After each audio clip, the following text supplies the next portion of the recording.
Praise the lord. ప్రభునందు ప్రియమైన మీకందరికీ యేసుక్రీస్తు ప్రభువు నామములో మరొకసారి శుభములు తెలియజేస్తున్నాం.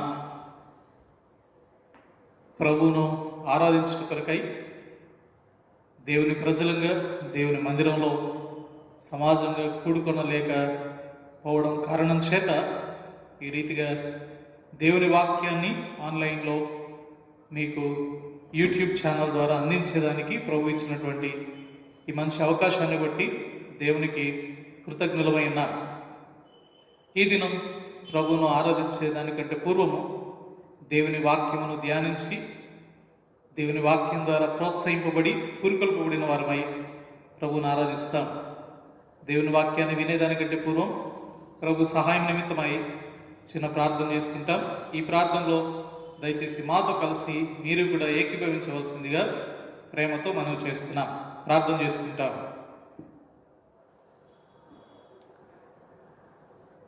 ప్రేమ కృప కనికరం కలిగిన మా ప్రియ పరలోకపు తండ్రి, కృపా సత్య సంపూర్ణుడు, అద్వితీయ సత్యదేవుడు, యుగములకు పూర్వమును ఇప్పుడును సర్వయుగములకును మార్పు చెందని దేవుడు, మాట తప్పినటువంటి వాడు, నిన్న నేడు నిరంతరము ఏకరీతిగా ఉండువాడు, వర్తమాన భూత భవిష్యత్ కాలంలో ఉండువాడు, ఆది అంతము అయినటువంటి వాడు, అల్ఫా ఒమేగా అయినటువంటి వాడు, మొదటివాడు కడపటివాడు, మీ సంవత్సరములు తరగవు, యుగములకు పూర్వమును ఇప్పుడును స్వర యుగములకును ఏకరీతిగా ఉన్నవాడు, మీకే స్తుతులు స్తోత్రములు చెల్లిస్తూ మీ పాసంగిలో సాగిలపడుతున్నాం.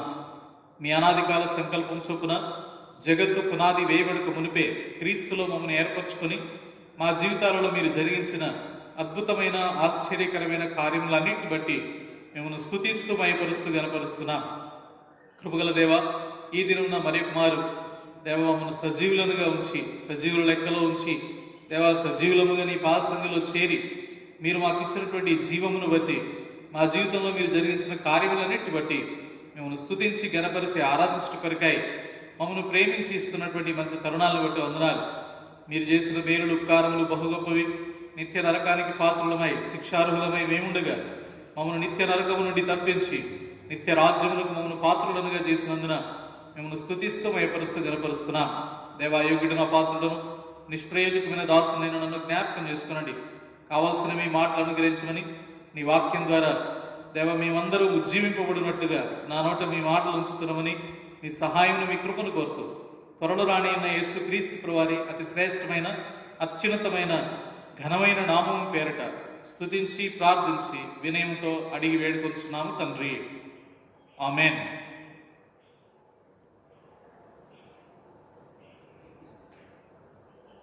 పరిశుద్ధ గ్రంథంలో నుండి ఆరాధన కొరకై కొన్ని లేఖన భాగాలను మనం చదువుతాం.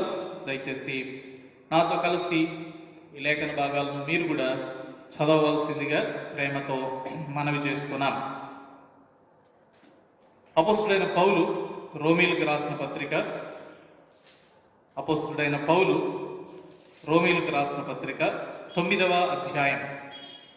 అపోస్తుడైన పౌలు రోమీలకు రాసిన పత్రిక 9వ అధ్యాయము. మనమందరం కలిసి మొదటి నుండి అపోస్తుడైన పౌలు రోమీలకు రాసిన పత్రిక 9వ అధ్యాయం అందరం కలిసి మొదటి నుండి కొన్ని వచనాలు చదువుతాం. మొదటి నుండి కొన్ని వచనాలు చదువుతాం. దయచేసి మీరు మాతో కలిసి చదవవలసిందిగా ప్రేమతో మనవి చేస్తున్నాం. నాకు బహు దుఃఖమును నా హృదయంలో మానని వేదనయు కలవు. క్రీస్తునందు నిజమే చెప్పుచున్నాను, అబద్ధమాడుట లేదు. పరిశుద్ధాత్మయందు నా మనస్సాక్షి నాతో కూడా సాక్ష్యమిచ్చుచున్నది. సాధ్యమైన ఎడల దేహ సంబంధులైన నా సహోదరుల కొరకు నేను క్రీస్తు నుండి వేరై శాపగ్రస్తుడనై ఉండగోరుదును.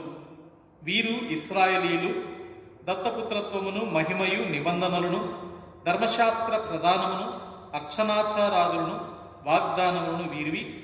పితరులు వీరివారు, శరీరమును బట్టి క్రీస్తు వీరిలో పుట్టెను. ఈయన సర్వాధికారి అయిన దేవుడై ఉండి నిరంతరము స్తోత్రార్హుడై ఉన్నాడు. ఆమెన్. ప్రియమైనటువంటి స్నేహితులారా, ఈ 5వ వచనాన్ని మరి ఒకసారి మనం అందరం కలిసి చదువుదాం. పితరులు వీరివారు శరీరమును బట్టి క్రీస్తు వీరిలో పుట్టెను. ఈయన సర్వాధికారి అయిన దేవుడై ఉండి నిరంతరము స్తోత్రార్హుడై ఉన్నాడు. ఆమేన్. యేసుక్రీస్తు ప్రభువారు ఈ లోకములో పుట్టినాడని, ఆయన ఈ లోకంలో జీవించినాడని, ఆయన ఈ లోకంలో జీవించిన కాలంలో ఎన్నెన్నో అద్భుతములు, ఆశ్చర్యకరమైన కార్యములు జరిగించినాడని, అనేకులను స్వస్థపరిచినాడని, అపవిత్రాత్మలను వెళ్ళగొట్టినాడని, రోగులను స్వస్థపరిచినాడని కదా, ఇవన్నీ మనం అందరం ఎరుగుదాం కదా. ఆయన అనేకమైన మంచి వాక్యములను బోధించినాడని, ఆయన బోధ ద్వారా అనేకులు ఆకర్షితులైనారని, ఆయన బోధ వినుట కొరకై, ఆయన అద్భుత కార్యములు, ఆశ్చర్య కార్యములు చూచుట కొరకై జనసమూహములను బహుగా ఆయనను వెంబడించినారని మనం అందరం ఎరుగుదాం. ప్రియమైనటువంటి స్నేహితులరా, యేసుక్రీస్తు ప్రభువారు శరీరముగా ఈ భూమిలో పుట్టినాడు, ఈ భూమి యందు పుట్టినాడు. కానీ ఇక్కడ ఈ రోమీలకు రాసిన పత్రిక 9వ అధ్యాయంలో అపొస్తలుడైన పౌలు చెప్తున్నాడు, ఈయన సర్వాధికారి అయిన దేవుడై ఉండి నిరంతరము స్తోత్రార్హుడై ఉన్నాడు. ప్రియమైనటువంటి వారులారా, యేసుక్రీస్తు ప్రభువారు నిత్యము స్తోత్రింపబడువాడు, నిరంతరము ఆరాధింపబడువాడు, లేకపోతే ఎల్లకాలము పూజింపబడువాడు. ఆయన ఆరాధనలకు యోగ్యుడు, స్తుతులకు పాత్రుడు. సృష్టి ఆది నుండి ఇప్పటి వరకు నిత్యము పూజింపబడుతున్నటువంటి వాడు యేసుక్రీస్తు ప్రభువారు. ఆయన సర్వాధికారి అయిన దేవుడు అని దేవుని వాక్యం స్పష్టంగా చెప్పడం మనం చూస్తున్నాం కదా. చాలా ప్రాముఖ్యమైనటువంటి విషయం ఏంటంటే, సర్వాధికారి అయినటువంటి దేవుడు ఆయన అని పరిశుద్ధ గ్రంథం స్పష్టంగా చెప్తోంది. దేవుణ్ణి ఆరాధించేటువంటి విషయంలో మనం ఈ విధానంలో కూడా ప్రభువును ఆరాధించాలి. కనుక మనం ఆరాధిస్తున్నటువంటి ఈ దేవుడు సర్వాధికారం కలిగినటువంటి వాడు అని కనుక ప్రకటన గ్రంథంలో ఈయన సర్వాధికారి అయిన దేవుడని యేసుక్రీస్తు ప్రభువారి గురించి చాలా చక్కగా రాయబడింది కదా. ప్రకటన గ్రంథం 1వ అధ్యాయము 8వ వచనం. ప్రకటన 1:8. అల్ఫాయు ఓమేగయు నేనే, వర్తమాన భూత భవిష్యత్ కాలంలో ఉండువాడను నేనే అని సర్వాధికారియు దేవుడు నగు ప్రభు సెలవిచ్చుచున్నాడు. ఈ సర్వాధికారి అయిన దేవుడు ఎటువంటి వాడు? ఈయన లక్షణాలు ఎటువంటివి? అల్ఫా ఒమేగా నేనే, ఆయనే చెప్తున్నాడు. వర్తమాన భూత భవిష్యత్ కాలంలో ఉండువాడు నేనే అని ఆయనే చెప్తున్నాడు.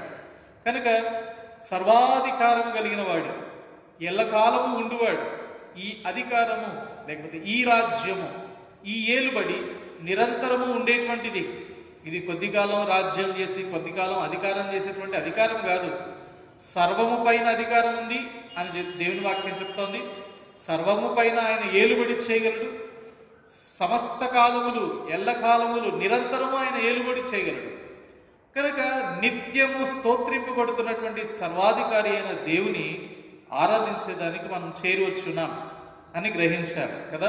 ఇదే ప్రకటన గ్రంథం 4వ అధ్యాయం 8వ వచనంలో ప్రభువును ఆరాధిస్తున్నటువంటి 4 జీవులను గురించి మనం చూడగలం కదా. ప్రకటన గ్రంథం 4వ అధ్యాయము 8వ వచనం. ఆ 4 జీవులలో ప్రతి జీవికి 6 రెక్కలుండెను. అవి చుట్టూను రెక్కల లోపటను కన్నులతో నిండి ఉన్నవి. అవి భూత వర్తమాన భవిష్యత్ కాలంలో ఉండు సర్వాధికారియు దేవుడునకు ప్రభువు పరిశుద్ధుడు పరిశుద్ధుడు పరిశుద్ధుడు అని మానక రాత్రింబగళ్ళు చెప్పుచుండును. ఆ సింహాసనమునందు ఆసీనుడయుండి యుగయుగములు జీవించుచున్న వానికి మహిమయు ఘనతయు కృతజ్ఞతాస్తుతులు కలుగును గాకనే ఆ జీవులు కీర్తించుచుండగా కదా. ఇక్కడ 4 జీవులను గురించి మనం చూస్తున్నాం ప్రకటన గ్రంథంలో. ఈ 4 జీవులు సర్వాధికారి ప్రభువునకు దేవుడు పరిశుద్ధుడు పరిశుద్ధుడు పరిశుద్ధుడు అని నిత్యము గాన ప్రతిగానములు చేస్తున్నట్లుగా చూడగలం. కనుక యేసుక్రీస్తు ప్రభువారు నిత్యము నిరంతరము ఆరాధించబడుతున్నటువంటి వాడు, సర్వాధికారి అయినటువంటి దేవుడు. కనుక ఆరాధిస్తున్నటువంటి ఈ సమయంలో ఆ జీవులు జ్ఞాపకం చేసుకున్న విషయం ఏంటంటే, ఈయన సర్వాధికారి అయిన దేవుడు అని జ్ఞాపకం చేసుకుంటున్నారు. కనుక ఇది రానా ప్రభుని ఆరాధించేదానికి మనం అందరం దేవుని సన్నిధికి చేరి వచ్చినప్పుడు ఆరాధన కొరకై ఈ విషయాన్ని మనం జ్ఞాపకం చేసుకోవాలి. ఏమని? మనం ఆరాధిస్తున్నటువంటి దేవుడు సర్వాధికారం కలిగిన వాడు కదా. ఆ తర్వాత వచనంలో రాయబడింది, ఈ రీతిగా కీర్తిస్తూ ఉండగా 10వ వచనం, ఆ 24 పెద్దలు సింహాసనమునందు ఆసీనుడై ఉన్న వాని ఎదుట సాగిలపడి యుగయుగములు జీవించుచున్న వానికి నమస్కారము చేయుచు, ప్రభువా మా దేవా, నీవు సమస్తమును సృష్టించితివి, నీ చిత్తమును బట్టి అవి ఉండెను, దానిని బట్టి సృజించబడును గనుక నీవే మహిమ ఘనత ప్రభావములు పొందనర్హుడవని చెప్పుచు తమ కిరీటములు ఆ సింహాసనమును ఎదుట వేసిరి. నీవే ఘనత మహిమ ప్రభావములు పొందనర్హుడవు, నీవు తప్ప సర్వాధికారం కలిగిన వారు ఎవరునూ లేరు, నీవే సమస్తమును సృష్టించినటువంటి వాడు కదా.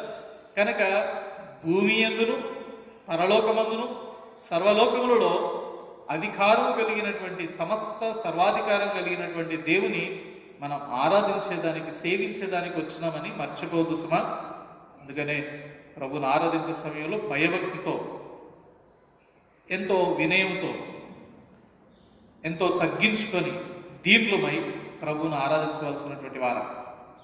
ప్రియమైనటువంటి వారులారా, మనం ఆరాధిస్తున్నటువంటి దేవుడు, మన చేత ఆరాధింపబడుతున్న దేవుడు సర్వాధికారం కలిగినటువంటి వాడు, అన్నిటినీ ఏలుచున్నవాడు, సమస్తమును ఏలువాడు ఆయనే కదా. సమస్తమును ఏలేటువంటి అధిపతి, అధికారము కలిగిన వాడు ఆయనే. ఎంత గొప్పదైన విషయం కదా. సర్వాధికారి అయిన దేవుని ఆరాధిస్తున్నాం. ఆ 4 జీవులు, 24 పెద్దలు, కోట్ల కొలది దూత సమూహం ప్రభువును పరిశుద్ధుడు పరిశుద్ధుడు పరిశుద్ధుడు అని, నీవే మహిమ ఘనత ప్రభావములు పొందనర్హుడవని ఆరాధిస్తుండగా, వారితో కలిసి మనము కూడా ఈ భూమి పైన ప్రభువును ఆరాధించడం ఎంత గొప్ప ధన్యత కదా. కనుక మన దేవుడు సర్వాధికారి అయిన దేవుడు, ఆయనను స్తుతించి కీర్తించేదానికి వచ్చినాం. ఇదే ప్రకటన గ్రంథం 11వ అధ్యాయం 17వ వచనంలో, ప్రకటన గ్రంథం 11వ అధ్యాయం 17వ వచనంలో 24 పెద్దలు కూడా ప్రభువుని ఎలా ఆరాధిస్తున్నారో చూడొచ్చు. ప్రకటన గ్రంథం 11:17, వర్తమాన భూత కాలములలో ఉండు దేవుడవైన ప్రభువా, సర్వాధికారి, నీవు నీ మహాబలమును స్వీకరించి ఏలుచున్నావు గనుక మేము నీకు కృతజ్ఞతాస్తుతులు చెల్లించుచున్నాము. సర్వాధికారి అయిన దేవా, సర్వాధికారి, నీవే ఏలుచున్నావు, అందును బట్టి నీకు కృతజ్ఞతాస్తుతులు చెల్లించుచున్నాము. ప్రియమైనటువంటి వారులారా, సమస్త రాజ్యములను ఏలువాడు ఆయనే, సర్వాధికారము కలిగిన వాడు ఆయనే, ఆయన నిరంతరము ఏలుచున్నటువంటి వాడు ఆయనే కదా. పరిశుద్ధ గ్రంథంలో సర్వాధికారి అయి నిరంతరము ఏలుచున్న దేవుని ఆరాధించిన సందర్భాలు అనేకం ఉన్నాయి. నిర్గమకాండం 15వ అధ్యాయం 18వ వచనం, నిర్గమకాండం 15వ అధ్యాయం 18వ వచనం, నీ చేతులు స్థాపించిన పరిశుద్ధాలయమందు వారిని నిలబెట్టదు, యెహోవా నిరంతరమును ఏలువాడు. ఎట్లాంటి వాడు ఈయన?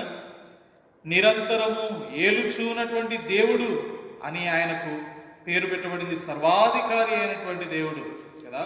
మొదటి దినవృత్తాంతములు 29వ అధ్యాయం 10వ వచనం నుంచి చదువుతాం.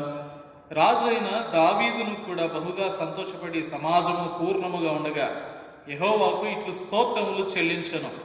మాకు తండ్రిగానున్న ఇశ్రాయేలు దేవా యెహోవా, నిరంతరము నీవు స్తోత్రార్హుడవు.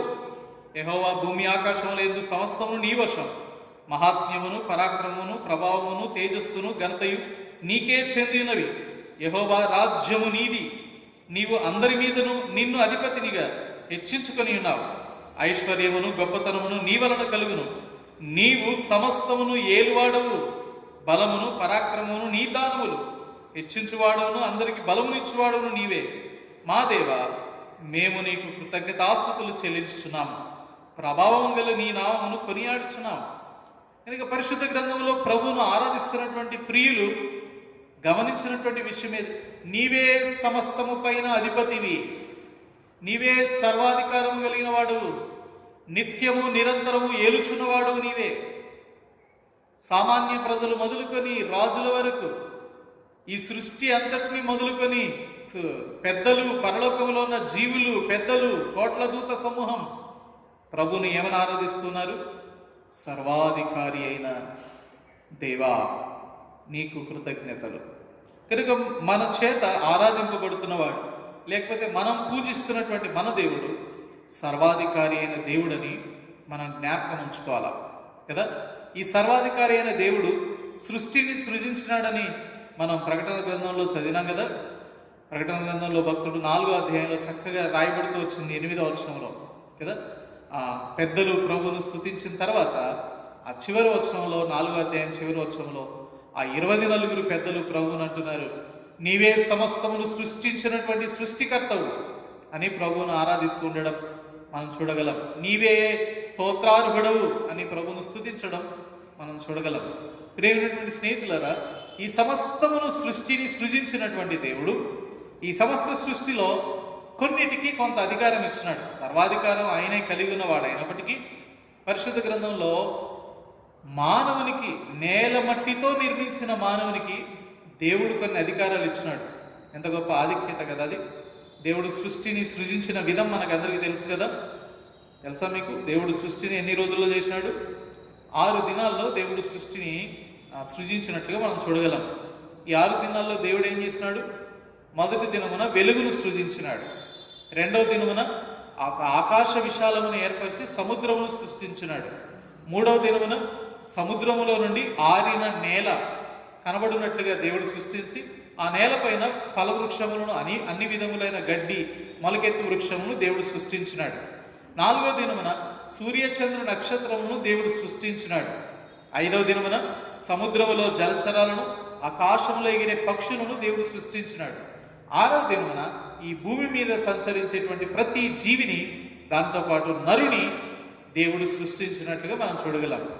ఈ 6 దినాల దేవుని సృష్టిలో ఏలుట అనేటువంటి మాట మనకు ఆ ఆదికాండం 1వ అధ్యాయంలో చాలా చక్కగా కనిపిస్తోంది కదా. ఒకసారి ఆ మాట చదువుతామా? ఆదికాండము 1వ అధ్యాయము 14వ వచనములో దేవుడు జ్యోతులను సృష్టించినట్లుగా మనం చూడగలం. ఈ జ్యోతులను సృష్టించి దేవుడు వాటికి ఒక అధికారం ఇచ్చినాడు కదా. ఏమని అధికారం ఇచ్చినాడు? చదువుతాం.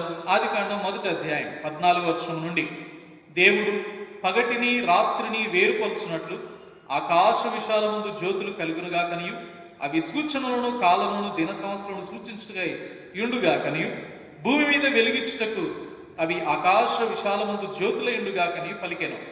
ఆ ప్రకారం ఆయను. 16వ వచనం అందరం కలిసి చదువుదాం.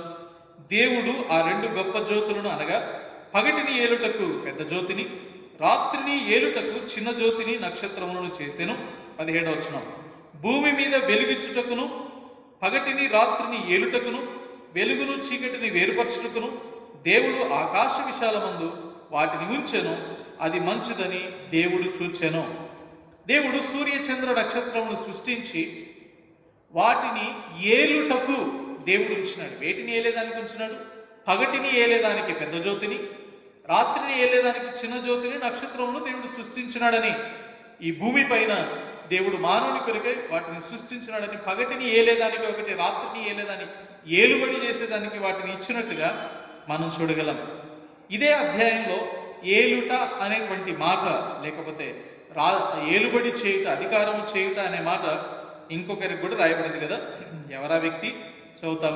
26వ వచనం, ఆదికాండం 1వ అధ్యాయం 26వ వచనం, దేవుడు మన స్వరూపమందు మన పోలిక చొప్పున నరులను చేయుదుము, వారు సముద్రపు చేపలను, ఆకాశ పక్షులను, పశువులను, సమస్త భూమిని, భూమి మీద ప్రాకు ప్రతి జంతువును ఏలుదురుగాకనియు పలికెను కదా. ఎంత మంచి మాట! నరులను సృష్టించి మన పోలికన, మన స్వరూపమున నరులను సృష్టిస్తాం. ఈ నరులు ఏం చేస్తారు? ఏలుదురు. ఈ సమస్త సృష్టిని, సమస్త జీవులను ఏలుదురుగాక. చేపలు, ఆకాశ పక్షులు, భూమి మీద ఉన్న ప్రతి జంతువును, ప్రతి జీవిని ఏలుటకు దేవుడు అధికారము మానవునికి ఇచ్చినట్లుగా చూడగలం. ఇంకొక వచనం కూడా చదువుతామా? 28వ వచనం, ఆదికాండం 1:28, దేవుడు వారిని ఆశీర్వదించను ఎట్లనగా, మీరు ఫలించి అభివృద్ధి పొంది విస్తరించి భూమిని నిండించి దానిని లోపరుచుకొనుడి, సముద్రపు చేపలను, ఆకాశ పక్షులను, భూమి మీద ప్రాకు ప్రతి జీవిని ఏలుడని దేవుడు వారితో చెప్పాను. ఏలుము అనే అధికారం ఇచ్చినాడు. ఎంత గొప్ప అధికారం కదా! ఈ భూమి మీద ఉన్నటువంటి ప్రతి జీవిని ఏలే అధికారం దేవుడు మానవునికి ఇచ్చినప్పుడు మానవుడు ఏం చేసుకున్నాడు మనకు బాగా తెలుసు. మానవుడు దేవుడు ఇచ్చిన అధికారాన్ని కోల్పోయినాడు. మానవుని యొక్క అపరాధమును బట్టి, మానవుని పాపమును బట్టి దేవుడు ఎంతో గొప్ప అధికారం సృష్టినంతా చేసి ఈ సృష్టి మీద, ఈ జీవులన్నిటి మీద ఏలే అధికారం మానవునికి అనగా నీకు నాకు దేవుడు ఇవ్వగా మనం అధికారాన్ని కోల్పోయినాం. ఇప్పుడు ఏమైపోయినామో తెలుసా? వాటి అధికారం కిందకి వచ్చినాం కదా. వేటిని ఏలమని దేవుడు అన్నాడో వాటినే దేవునిగా మానవులు పూజించడం ఎంత దుఃఖకరమైన విషయం కదా.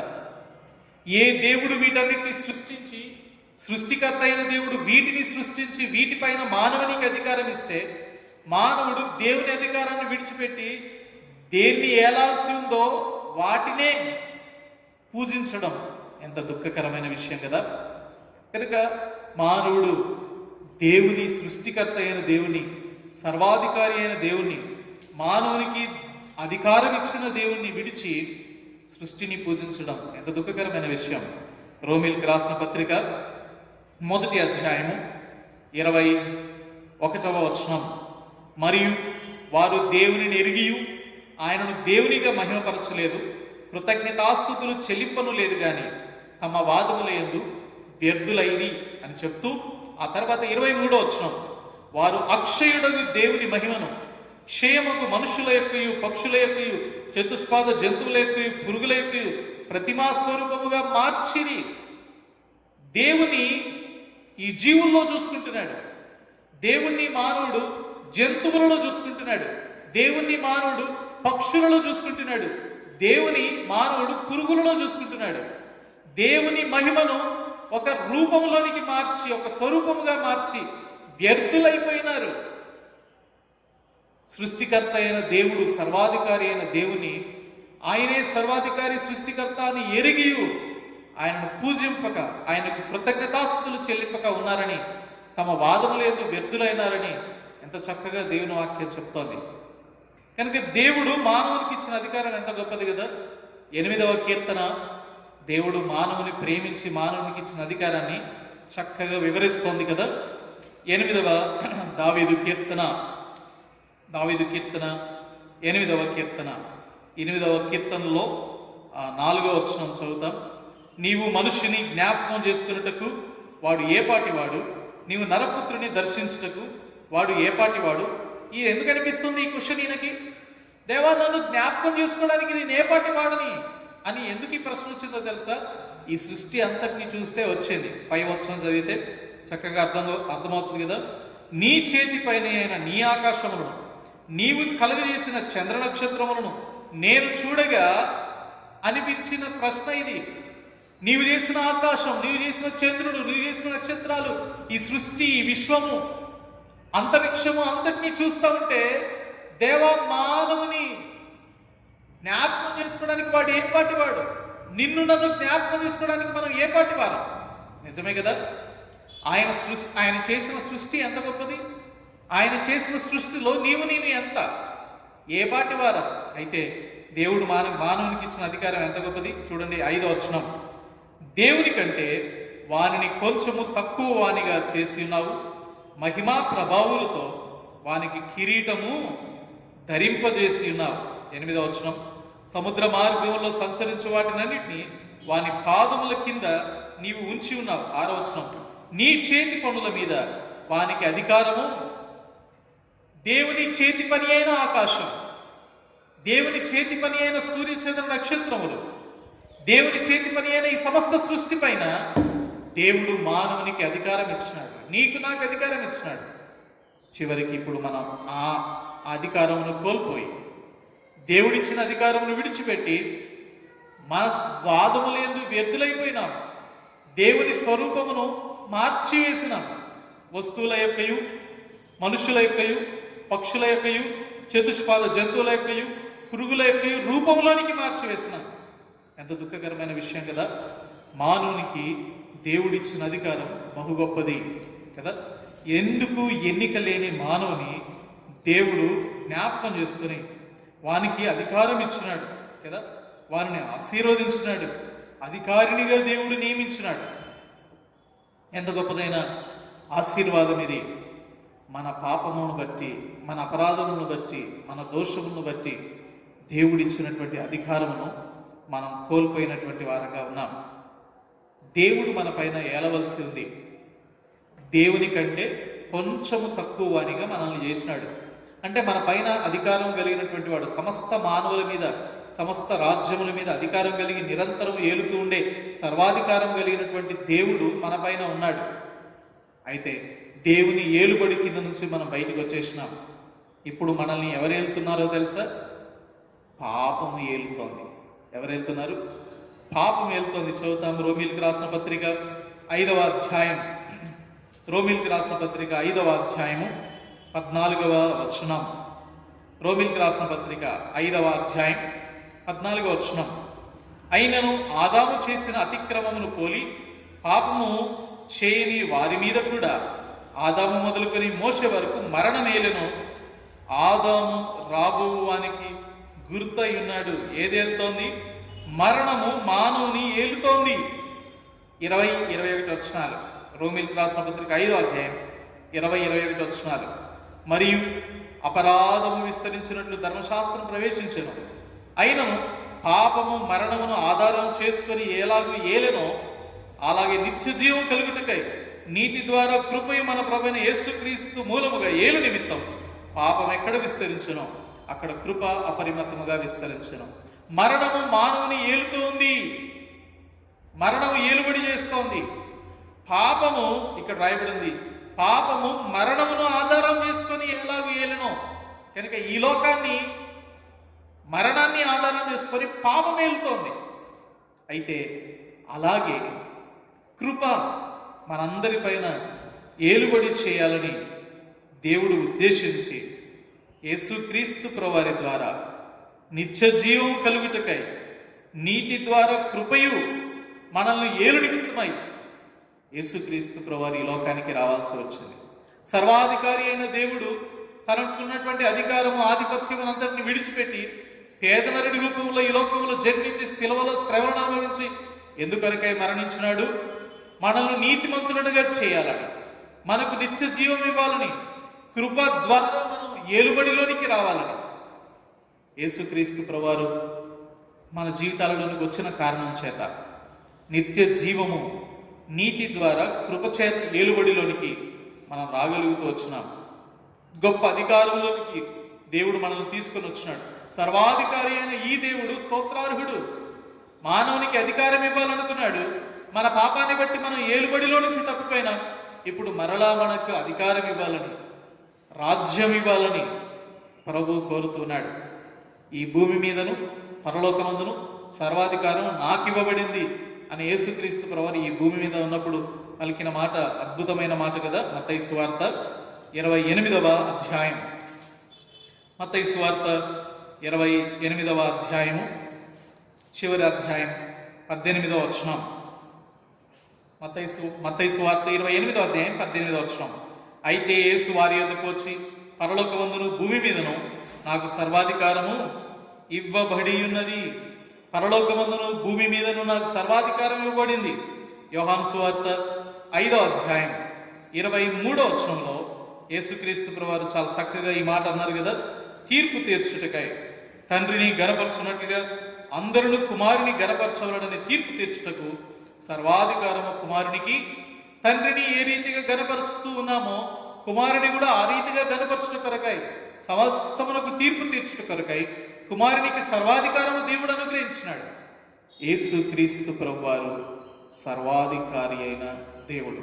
అందునిమిత్తమే రోమీలకు రాసిన పత్రిక 9:5లో భక్తుడు అన్నాడు, శరీరమును బట్టి క్రీస్తు వీరిలో పుట్టెను, ఈయన సర్వాధికారి అయిన దేవుడై ఉండి నిరంతరము స్తోత్రార్హుడై ఉన్నాడు. నిత్యము ఏలుబడి చేసే యేసుక్రీస్తు ప్రభువారి ద్వారా మనం కూడా ఆ నిత్య జీవములోనికి, ఆ కృప యొక్క ఏలుబడిలోనికి రాగలుగుతూ ఉన్నాం.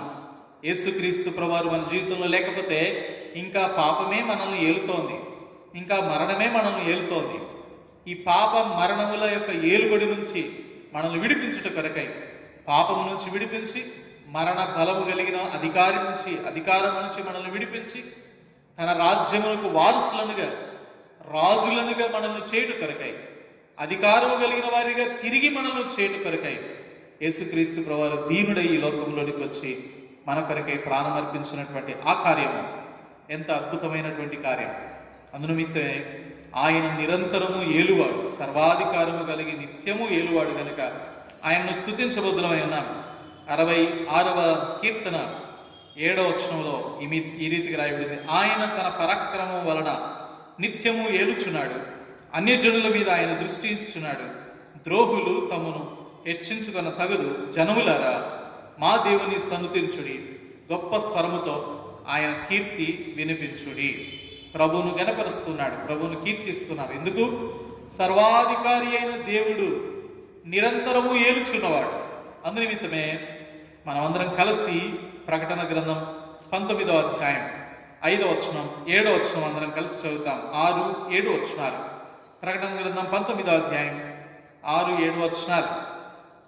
అప్పుడు గొప్ప జన సమూహపు శబ్దమును, విస్తారమైన జలముల శబ్దమును, బలమైన ఉరుముల శబ్దమును పోలిన ఒక స్వరం, సర్వాధికారి ప్రభువునకు మన దేవుడు ఏలుచున్నాడు, ఆయనను స్తుతించుడి. ఒక శబ్దం వినిపిస్తోంది, సర్వాధికారి ప్రభువునకు మన దేవుడు ఏలుచు ఉన్నాడు, ఆయనను స్తుతించుడి. కనుక మనం ఆరాధిస్తున్నటువంటి మన దేవుడు సర్వాధికారము కలిగి నిరంతరము ఏలుచున్నటువంటి వాడు. అందునిమిత్తమే పరిశుద్ధ గ్రంథం బైబిల్ అంతా చెప్తోంది, ఆయన అధికారము కలిగిన వాడు, ఆయన నిరంతరము ఏలువాడు, నిత్యము స్తోత్రార్హుడైనటువంటి వాడు. ఆయనను మనం స్తుతించబద్దులమై ఉన్నాం. 146వ కీర్తన 10వ వచనం. 146వ కీర్తన 10వ వచనం: యెహోవా నిరంతరము ఏలును, సీయోను నీ దేవుడు తరతరములన్నిటిను రాజ్యము చేయును, యెహోవాను స్తుతించుడి. ఆయన నిరంతరము ఏలువాడు, తరతరములన్నిటికీ రాజ్యము చేయువాడు, సర్వాధికారి అయి నిరంతరము ఏలుచున్నటువంటి మన దేవుడు స్తోత్రార్హుడు, స్తుతులకు పాత్రుడు. కనుక నిజానికి ఆ సర్వాధికారి అయిన దేవుని అధికారంలో ఉండవలసిన వారం మరణపు పాపపు అధికారంలోనికి వెళ్ళిపోయినాం. యేసుక్రీస్తు ప్రభువారి ద్వారా నిత్య జీవము, నీతి, కృప ఏలుబడి కిందికి మనం రాగలుగుతూ వచ్చినాం. ఈ దినాన దేవుడు మనకిచ్చినటువంటి ఆధిక్యత చాలా గొప్పది కదా. ఏంటిది ఆయన మనకిచ్చిన ఆధిక్యత? రోమీలకు రాసిన పత్రిక 5వ అధ్యాయం 17వ వచనం. రోమీలకు రాసిన పత్రిక 5వ అధ్యాయం 17వ వచనం: మరణము ఒకని అపరాధ మూలముగా వచ్చినదై ఆ ఒకని ద్వారానే ఏలిన ఎడల కృపా బాహుల్యమును నీతి దానమును పొందువారు జీవము గలవారై మరి నిశ్చయముగా యేసు క్రీస్తును ఒకని ద్వారానే ఏలుదురు. దేవుడిచ్చినటువంటి అధికారం ఏంటిది? దేవుడిచ్చిన అధికారం ఆయన ద్వారా మనము కూడా ఇప్పుడు ఏలుబడి చేసే అధికారం కదా. మనం కూడా రాజ్యం చేసే అధికారం. దేవుడు రాజ్య నివాసులనుగా, రాజ్య వారసులనుగా, రాజులనుగా మనల్ని చేయదలిచినాడు. అందునిమిత్తమే ఆయన కృపాబాహల్యమును బట్టి యేసుక్రీస్తు ద్వారానే మరలా తిరిగి ఏలుబడి కిందికి మనం రాగలం. ఇప్పుడు సంఘముగా, దేవుని పిల్లలముగా ప్రభు మనకిచ్చిన అధికారం అదే. అన్నిటిపై దేవుడు మనకి ఏలుబడి ఇచ్చినాడు. ఈ సూర్యుడికి ఉన్న అధికారం ఏంటి? పగటిని ఏలే అధికారం. అయితే ఆ సూర్యుని కూడా ఏలే అధికారం మానవునికి ఉందంటే ఎంత ఆశ్చర్యం కదా. మనకు బాగా తెలుసు, యుద్ధము జరిగే సమయంలో యెహోషువ పలికిన మాట, సూర్యుడా గిబియోనులో నిలువుము అని చేసిన ప్రార్థనతో సూర్యుడు ఒకనాడెల్లా అస్తమించకుండా ఉండిపోయినాడంటే ఎంత అద్భుతమైన విషయం. ఒక మానవుని మాటకు ఆ సూర్యుడు నిలిచిపోయినాడు. ఏలుబడి అధికారం అంటే ఇది కాదా? పరిశుద్ధ గ్రంథంలో ఆ రీతిగా అధికారం కలిగినటువంటి వారు, ఏలుబడి చేసిన వారు ఎంతోమంది ఉన్నారు. ఈ లోక అధికారం ఒక పక్కకు పెడితే ఆయన రాజ్యములో ఆయనతో పాటు మనం ఈ భూమి పైన 1000 ఏళ్ళు పరిపాలన చేస్తామంటే ఎంత గొప్ప ఆధిక్యత కదా. మనము కూడా ఏలేటువంటి స్థానంలోనికి తిరిగి రాగలిగినామంటే యేసుక్రీస్తు ప్రభువారి కృప ద్వారానే. కనుక సర్వాధికారి అయిన మన దేవుడు, సమస్తమును నిరంతరము ఏలు మన దేవుడు, మనకు ఆయన కంటే కొంచెం తక్కువ వారిగా చేసిన మన దేవుడు, ఆయన చేతి పనులన్నిటి మీద మనకు అధికారం ఇచ్చిన మన దేవుడు, మనం ఆయన అధికారంలో నుంచి తప్పిపోగా మన కొరకై ప్రాణం అర్పించి తన కృప ద్వారా నిత్య జీవమును నీతి దానమును బట్టి యేసుక్రీస్తు ద్వారా ఆయనతో కూడా మరలా ఏలేటువంటి ధన్యత మనకిచ్చినాడు. అందునిమిత్తమై మనం ప్రభువును స్తుతించి గణపరచబద్దలమై ఉన్నాం. కనుక ఈ వాక్యమును ఆధారం చేసుకొని ప్రభువును ఈ దినాన స్తుతించి గణపరిచి ఆరాధిస్తాం. కనుక ఈ ప్రార్థన అనంతరం మేము ఈ గృహాలలో దేవుని వాక్యం విన్నదాన్ని ఆధారం చేసుకుని ప్రభువును ఆరాధించాల్సిందిగా ప్రేమతో మనం చేస్తున్నాం. ప్రార్థన చేసుకుంటాం. ప్రేమ కృప కనికరం కలిగిన మా ప్రియ పరలోకపు తండ్రి, జీవముగల దేవా, మీకే స్తోత్రములు. మరణము మమ్మల్ని ఏలుతోంది, పాపము యొక్క ఏలుబడి కిందికి మేము వచ్చి ఉంటిమి దేవా. ఒకని అపరాధం వలన, ఒకని అతిక్రమం వలన అందరికీ ఇది సంప్రాప్తించింది దేవా. అయితే యేసుక్రీస్తును ఒకని ద్వారా కృపాబాహుల్యం చొప్పున మేము మరలా ఏలేటువంటి స్థానంలోనికి రావాలని మీరు మీ ప్రియ కుమారుని అనుగ్రహించినారు. సర్వాధికారం కలిగినటువంటి వాడు మీరే, నిరంతరము స్తోత్రార్హుడవు మీరే, నిత్యము ఏలుచున్నవాడు మీరే. అయితే మీ చేతులన్నిటి పైన మాకు అధికారం ఇచ్చినారు, మీకంటే కొంచెం తక్కువనిగా చేసినారు. అయితే మా పాపమును బట్టి, అపరాధములను బట్టి అధికారమును కోల్పోయిన వారంగా ఉన్నాం దేవా. చివరికి మీకున్నటువంటి ఆ మహిమను పక్షుల యొక్కయు, పశువుల యొక్కయు, పురుగుల యొక్కయు, జంతువుల యొక్కయు, మనుష్యుల యొక్కయు రకరకాల రూపముల్లోనికి మేము మార్చి దేవా మేము వ్యర్థులమైపోయినాం. అయితే మమ్మల్ని కనికరించి కృప చూపించి దరి చేర్చినారు దేవా. ప్రియ కుమారుని యొక్క యేసుక్రీస్తు ప్రభువారి యొక్క శిలువ బలియాగం ద్వారా మాకిచ్చినటువంటి ఎంతో గొప్ప ధన్యత ఇది. అందును బట్టి మేము స్తుతిస్తున్నాం. మరలా మీతో కలిసి మేము కూడా ఏలుదుము అనే గొప్ప ధన్యత, గొప్ప నిరీక్షణ మాకు ప్రసాదించినందున మిమ్మల్ని స్తుతిస్తున్నాం. సర్వాధికారి అయిన దేవుడు మీరే, నిత్యము స్తోత్రార్హుడవు మీరే, ఘనత మహిమ ప్రభావములు పొందనర్హుడవు మీరే అని మిమ్మునే స్తుతిస్తూ గణపరుస్తున్నాం. మా హృదయం అంతటిలో కూడా దేవా ఆ ఆరాధనతో నింపండి, స్తుతి అర్పణతో నింపండి, ఉజ్జీవముతో ఉత్సాహంతో నింపండి. ఆనందభరితులమై ఉప్పొంగే హృదయములతో మిమ్మల్ని ఆరాధించటకు మమ్మల్ని సిద్ధపరచమని, విత్తబడిన మాటలను నీరుకటి ఫలింపు చేయమని యేసుక్రీస్తు ప్రభువారి గణనామములో స్తుతించి ప్రార్థించి వినయముతో అడిగి వేడుకొంచున్నాము తండ్రి. ఆమేన్.